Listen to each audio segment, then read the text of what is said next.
In the Trump v. Anderson case, it tests whether the 14th Amendment, Section 3, which prohibits an office holder who has engaged in insurrection or given aid or comfort to those who have, whether that individual can serve in office again. The 14th Amendment, Section 3 says that they cannot. The 14th Amendment was and is a Reconstruction Amendment. And what the members of Congress at the time understood is that the 13th Amendment did not go far enough in securing the kind of country that the Constitution is inspired to create.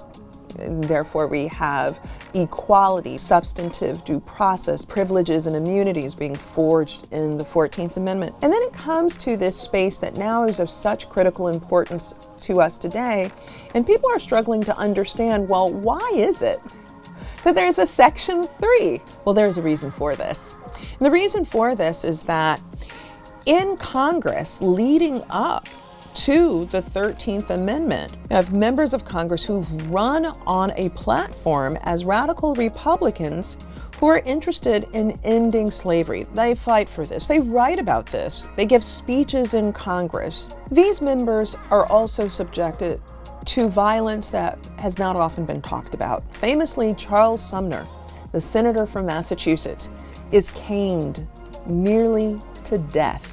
So when we think about a Section 3, one must understand that they understood because they had experienced violence.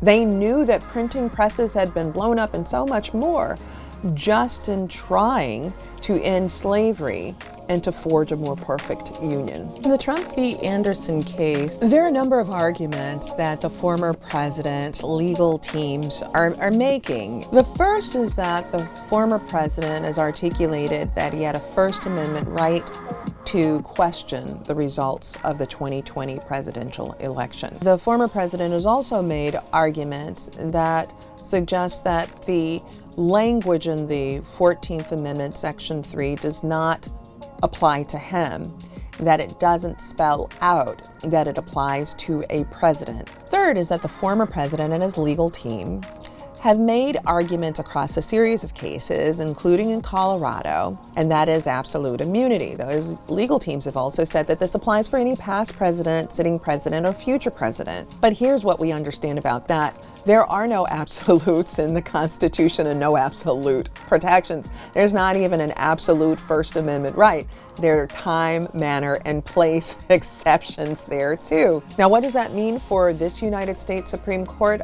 It's hard to guess. What makes this complicated is the fact that in recent years, this is a court that has leaned into what is called originalism. Well, if the court does that, and it thinks about those times of the past when the 14th Amendment was then ratified and the deep concerns about the potential for the Union to be affected by rogue actors who are unwilling to abide by the rules of our Constitution and a unified government, then they were clearly thinking about a time like this.